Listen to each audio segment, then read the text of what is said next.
Mini സ്ക്രീനിൽ നിന്നും സിനിമയിലെത്തി താരങ്ങളായി മാറിയ ഒരുപാട് പേരുണ്ട്. ചിലവർക്കൊന്നും അങ്ങനെ ഒരു താരമാവാൻ സാധിച്ചിട്ടുമില്ല. പക്ഷെ അക്കൂട്ടത്തിൽ എടുത്തു പറയേണ്ട ഒരു പേരാണ് ബിജു മേനോൻ. ബിജു മേനോന്റെ മിനി സ്ക്രീനിലൂടെയാണ് നമ്മൾ ആദ്യം കണ്ടത്.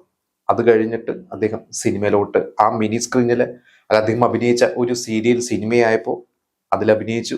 അത് കഴിഞ്ഞ് പിന്നീട് ഒരുപാട് സിനിമകളിലൂടെ അദ്ദേഹം അറിയപ്പെടുന്ന താരമായി മാറി.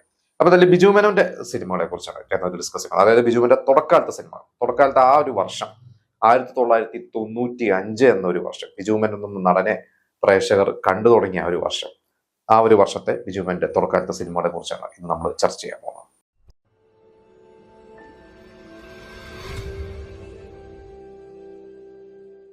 ബിജു മേനോൻ ശരിക്ക് വളരെ ചെറുപ്പത്തിൽ തന്നെ, അതായത് ഒരു 20 വയസ്സൊക്കെ ആയപ്പോൾ തന്നെ അദ്ദേഹം അഭിനയത്തിലോട്ട് വന്നു. ശരിക്കും ബിജു മേനോൻ അന്ന് അങ്ങനെ അഭിനയിക്കാൻ വലിയ താല്പര്യമൊന്നുള്ള ഒരാളല്ലായിരുന്നു. പക്ഷെ ബിജുവിന്റെ അച്ഛൻ, അദ്ദേഹം ഒരു പോലീസ് ഓഫീസറായിരുന്നു, അദ്ദേഹം നല്ലൊരു കലാകാരനായിരുന്നു, അദ്ദേഹം അഭിനയിച്ചിട്ടുണ്ട്. ബിജുവിന്റെ ചേട്ടനും അഭിനയിക്കാൻ താല്പര്യമൊക്കെ ഉണ്ടായിരുന്നു. എനിക്ക് തോന്നുന്നു അതിലെ ഏതോ ഒരു സീരിയൽ തുടക്കത്തെ ചേട്ടനെ ലൊക്കേഷനിൽ കൊണ്ടുവിടാൻ, ഏതൊരു സീരിയൽ ലൊക്കേഷനിൽ കൊണ്ടുവിടാൻ വേണ്ടി ബിജു മേനോൻ വരണതും പിന്നീട് ബിജുവിന് സീരിയൽ അഭിനയിച്ച് തുടങ്ങിയിരിക്കണം. അങ്ങനെ കുറെ സീരിയൽസ് തുടക്കകാലത്ത് അഭിനയിച്ചു. അതിൽ മികായലിന്റെ സന്തതികൾ എന്ന ഒരു സീരിയൽ, അതൊരു അന്നത്തെ ഒരു ഹിറ്റ് സീരിയൽ തന്നെയായിരുന്നു. ആ ഒരു സീരിയലിൽ അഭിനയിച്ച ശേഷം അത് സിനിമയാക്കിയപ്പോൾ ബിജു മേനോൻ അതിലെ മെയിൻ ക്യാരക്ടർ ചെയ്യുന്നു. പക്ഷെ ആ സിനിമ പുത്രൻ, ആ ഒരു സിനിമ അന്ന് സിനിമയായപ്പോൾ തിയേറ്ററിൽ വിജയിച്ചില്ല എന്നുള്ളതാണ്. വിചാരിച്ച പോലെ ഏറ്റില്ല. പ്രേംപ്രകാശ് ആയിരുന്നു അത് പ്രൊഡ്യൂസ് ചെയ്തിരുന്നത്. പക്ഷെ ബിജു മേനോൻ എന്ന നടനെ അന്ന് സിനിമാ ലോകം ശ്രദ്ധിച്ചു. ബിജു മേനോനെ നമുക്കറിയാം, അന്ന് ആ ഒരു താടിയൊക്കെ വെച്ചിട്ടാണ് പുത്രനിലൊക്കെ അഭിനയിക്കുന്നത്. പക്ഷെ നല്ലൊരു ബിജുവിന്റെ സൗണ്ടും എനിക്കിവിടെ അദ്ദേഹത്തിന്റെ ഒരു ശബ്ദം വലിയൊരു കാരണമായിട്ടുണ്ട്. അദ്ദേഹത്തെ ഒരു നടനെ വളർത്തിയെടുക്കാനും അല്ലെങ്കിൽ പ്രേക്ഷകരുടെ ഇഷ്ടം നേടാനൊക്കെ കാരണമായിട്ടുണ്ട്. പുത്രൻ കഴിഞ്ഞിട്ട് പിന്നെ സമുദായം എന്നൊരു സിനിമ, ആ ഒരു സിനിമയിലും ചെറിയൊരു വേഷമാണ് ബിജു മേനോൻ ആ സിനിമയിൽ ചെയ്തത്. സമുദായം ശരിക്കും അമ്പിളി എന്ന ഡയറക്ടറാണ് ആ സിനിമ ഡയറക്ട് ചെയ്തിരിക്കുന്നത്. അതിൽ മധു, KP ലളിത, അശോകൻ, ബൈജു, ഇടവേള ബാബു, മാധു, NF വർഗീസൻ, വലിയ സ്റ്റാർ കാസ്റ്റ്, ബിന്ദുജ മേനോൻ, മാമുക്കോയ, കലാഭവൻ മണി അതിൽ ചെറിയൊരു വേഷം ചെയ്തിട്ടുണ്ട്. ആ സമയത്ത് സമുദായം, അക്ഷരം ഈ സിനിമയ്ക്ക് കഴിഞ്ഞിട്ടാണ് സല്ലാപത്തിലേക്ക് കലാഭവൻ മണി എത്തുന്നത്. അപ്പൊ ഈ അമ്പിളി എന്ന സംവിധായകൻ ഈ ഒരു സിനിമയിൽ ബിജു മേനോനെ അഭിനയിപ്പിച്ചതിന്റെ മറ്റൊരു കാരണമുണ്ട്. 91 ഇറങ്ങിയ ഈഗിൾ എന്നൊരു സിനിമയുണ്ട്.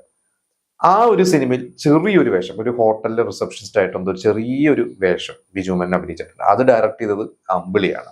അത് പക്ഷെ എനിക്ക് തോന്നുന്നു ഞാനും ഈ അടുത്താണ് അറിയണത് ആ ഒരു സിനിമയിൽ അന്ന് ബിജു മേനോൻ അഭിനയിച്ചിട്ടുള്ളത്. അത് ഞാൻ അതിനെ കുറിച്ച് എവിടെയോ വായിച്ചിട്ടില്ല. അന്ന് ആ ഒരു വേഷം ചെയ്യാൻ മറ്റേതൊരു നടൻ ഉണ്ടായിരുന്നു അന്ന്. പക്ഷെ ആ നടന് പകരം പിന്നീട് ബിജു മേനോൻ അഭിനയിക്കുകയോ അങ്ങനെ എന്തോ കുറെ മുമ്പ് ഞാൻ ആ സിനിമയിൽ വർക്ക് ചെയ്ത ആരുടെ ഒരു ഇന്റർവ്യൂ ഞാൻ എവിടെയും കണ്ടിട്ടുണ്ട്. എന്തായാലും സമുദായവും പുത്രനും ഇത് കഴിഞ്ഞിട്ട്, പക്ഷെ ഈ 2 സിനിമകൾ കൊണ്ട് ബിജു മേനോൻ എന്ന നടന് വലിയൊരു ഗുണമൊന്നും കിട്ടിയിട്ടില്ല.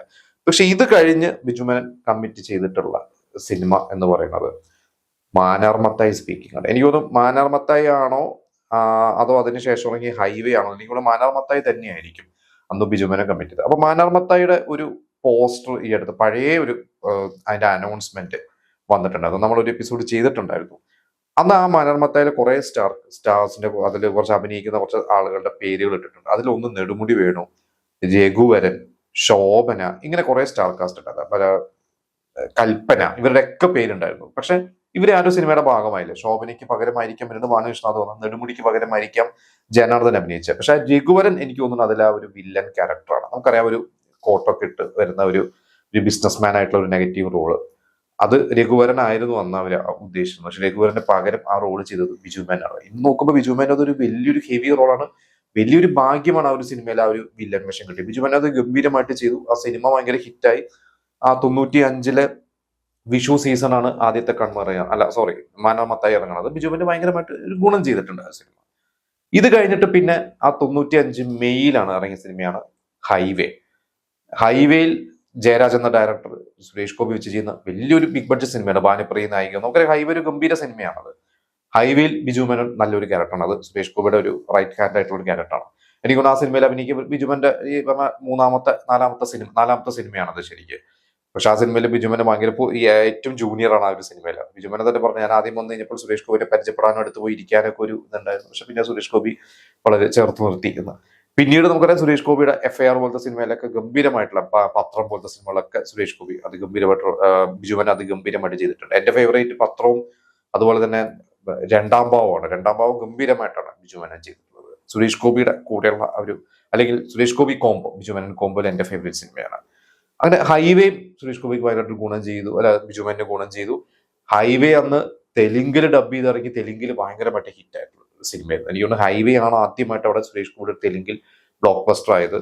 അത് കഴിഞ്ഞിട്ടാണ് പഴയ ഏകലവ്യനും കമ്മീഷണറൊക്കെ വീണ്ടും അവിടെ ഡബ് ചെയ്തിട്ട് ഇറക്കിയിട്ടുണ്ട്. അപ്പൊ ഹൈവേയുടെ ഡബ് വേർഷൻ അവിടെ ഭയങ്കര ഹിറ്റായിരുന്നു. അത് ബിജു മേനോനും ഗുണം ചെയ്തിട്ടുണ്ട്. ബിജു മേനോനെ ആളുകൾ കണ്ടു, തെലുങ്ക് ഓഡിയൻസ് കണ്ടു.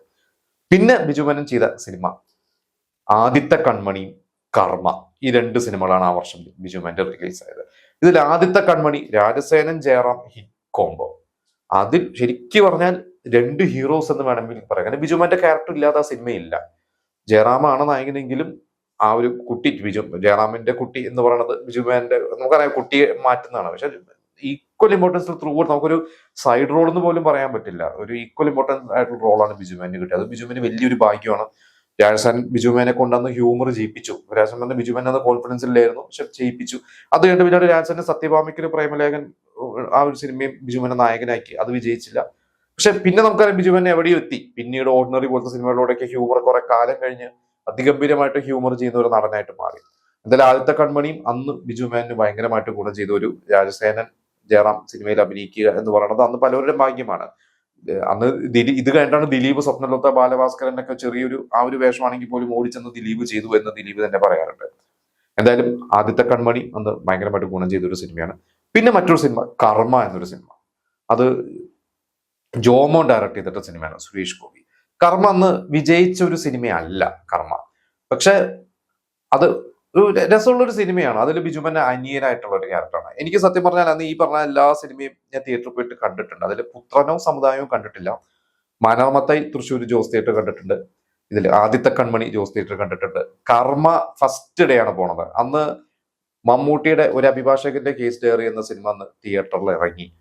ആ സിനിമ ഇറങ്ങി കുറച്ച് ദിവസങ്ങളൊക്കെ കഴിഞ്ഞിട്ട് ആ സിനിമ കാണാൻ വേണ്ടിയിട്ടാണ് പോകുന്നത്. പക്ഷെ ചെന്ന് കഴിഞ്ഞപ്പോഴാണ് അറിയുന്നത് സിനിമ മാറി, പകരം അന്ന് പുതിയ സിനിമ ഇറങ്ങി, അതാണ് കർമ്മ.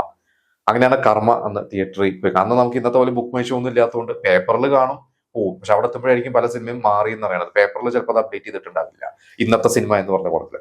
അപ്പൊ അന്ന് ഈ ആദ്യത്തെ കൺമണിയും കർമ്മയൊക്കെ കാണുമ്പോൾ ബിജു മേനോൻ അന്ന് അറിയില്ല. അന്ന് ടി വിയിൽ സീരിയലിൽ കണ്ടിട്ടുണ്ട്, എവിടെ ഓർമ്മയുണ്ട്.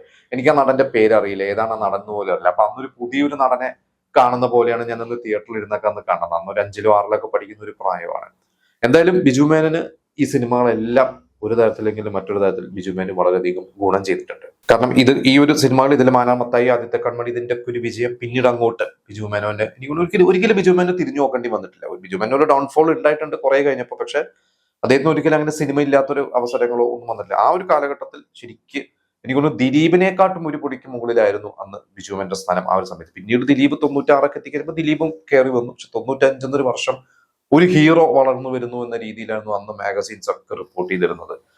പക്ഷെ അങ്ങനെ ഒരു ഹീറോ ആയിട്ട് അന്ന് ബിജു മേനോന് വളരാൻ പറ്റിയില്ല. കൂടുതലും സപ്പോർട്ടിംഗ് റോളുകളും സൈഡ് റോളുകളായിരുന്നു. ഹീറോ ആയിട്ട് അഭിനയിച്ച സിനിമകളൊന്നും വിചാരിച്ച പോലെ ഏക്കാത്തതുകൊണ്ടായിരിക്കാം ചില സിനിമകളൊക്കെ പിന്നീട് 96-ലെ മാൻ ഓഫ് ദി മാച്ച് പോലത്തെ സിനിമകളൊക്കെ ബിജു മേനോൻ അഭിനയിച്ചിട്ടുണ്ട്. പക്ഷെ അതൊന്നും അങ്ങനെ ഏറ്റില്ല, ഒരു ഹിറ്റ് സ്റ്റാറ്റസ് ഇടം നേടിയില്ല. അതായത് 95 വർഷം ബിജു മേനോൻ എന്ന് പറഞ്ഞ ഒരു നടന്റെ ഒരു ഉദയമായിരുന്നു, അല്ലെങ്കിൽ ഒരു താരത്തിന്റെ ഉദയമായിരുന്നു. ഇതിൽ ഞാൻ ഈ പറഞ്ഞ സിനിമകളിൽ നിങ്ങൾ എല്ലാ സിനിമയും കണ്ടിട്ടുണ്ടാവും. അന്ന് നിങ്ങൾ തിയേറ്ററിൽ പോയി കണ്ടിട്ട് ഇതുപോലെ എനിക്ക് ഒരു ബിജു മേനോൻ ഒരു പുതിയൊരു നായകനെ അല്ലെങ്കിൽ പുതിയൊരു നടനെ സ്ക്രീനിൽ കണ്ടപ്പോൾ നിങ്ങൾക്കുണ്ടായ ഒരു എക്സ്പീരിയൻസ് അത് നിങ്ങൾ നമുക്ക് ഷെയർ ചെയ്യാം. മാപ്സ്റ്റിക് മീഡിയ നമ്മുടെ വായനാപ്രേമികൾക്ക് വേണ്ടി ഒരു ഓഫറായിട്ട് വന്നിരിക്കുകയാണ്. ഞാൻ എഴുതിയ പുതിയ പുസ്തകമാണ് തെമ്മാടിയുടെ മോള്. മാൻകൈൻ ലിറ്ററേച്ചർ പബ്ലിഷ് ചെയ്ത 5 ചെറുകഥകളാണ്. അപ്പോൾ ഈ ഒരു പുസ്തകം നിങ്ങൾക്ക് സ്വന്തമാക്കാനുള്ള ഒരു അവസരമാണ്. അതായത് ഈ വീഡിയോൻ്റെ അടിയിൽ തെമ്മാടിയുടെ മോള് എന്ന ടൈറ്റിലിനെ കുറിച്ച് നിങ്ങൾ മനോഹരമായ 2-3 വാചകങ്ങൾ എഴുതുക. നിങ്ങൾ പലരും ഈ പുസ്തകം ചിലപ്പോൾ വായിച്ചിട്ടുണ്ടാവും, ഒരുപാട് പേര് വായിക്കാനിരിക്കുന്നുണ്ടാവും. എന്തായാലും വായിച്ചവരാണെങ്കിൽ അതിൻ്റെ കഥയെക്കുറിച്ചോ എന്തുമാവാം നിങ്ങൾക്ക് തോന്നുന്ന 2-3 മനോഹരമായ വാചകങ്ങൾ ഇതിൽ കമൻറ്റ് ചെയ്യുക. എന്നിട്ട് നിങ്ങളുടെ സുഹൃത്തുക്കളായ നിങ്ങൾക്ക് അടുത്തറിയാവുന്ന പുസ്തക പ്രേമികൾക്കും ഈ വീഡിയോ ഷെയർ ചെയ്യുക. ഏകദേശം ഒരാഴ്ചയാണ് ഇതിന് സമയമുള്ളത്. അതായത് ജൂൺ 26 വരെ നിങ്ങൾക്കിതിൽ കമൻറ്റ് ചെയ്യാനുള്ള അവസരമുണ്ട്. അത് കഴിഞ്ഞിട്ട് മാപ്സ്റ്റിക് മീഡിയ അതൊന്ന് തിരഞ്ഞെടുക്കുന്ന 3 പേർക്ക് ഈ പുസ്തകം ഗീവ് അവേ ആയിട്ട് കൊടുക്കുകയാണ്. അപ്പോൾ നിങ്ങൾക്ക് ഈ ഒരു പുസ്തകം സ്വന്തമാക്കാനുള്ള ഒരു അവസരമാണ്. ഇനി നിങ്ങൾ പുസ്തകം വായിക്കുന്നവരല്ലെങ്കിൽ നിങ്ങളുടെ സുഹൃത്തുക്കൾക്ക് നിങ്ങൾക്കിത് വാങ്ങി ഗിഫ്റ്റ് ചെയ്യാനുള്ള ഒരു അവസരം കൂടിയാണ് ലഭിച്ചിരിക്കുന്നത്. അപ്പോൾ എന്തായാലും സമയം കളയേണ്ട, ഇപ്പം തന്നെ നിങ്ങൾ ഈ വീഡിയോ കേട്ട ശേഷം ഇപ്പം തന്നെ നിങ്ങളതിൽ കമൻറ്റ് ചെയ്യാൻ തുടങ്ങുക. എന്നിട്ട് നിങ്ങളുടെ ഫ്രണ്ട്സിനും അത് ഷെയർ ചെയ്യാം. മറക്കണ്ട, തെമ്മാടിയുടെ മോള്, അതാണ് ടൈറ്റിൽ.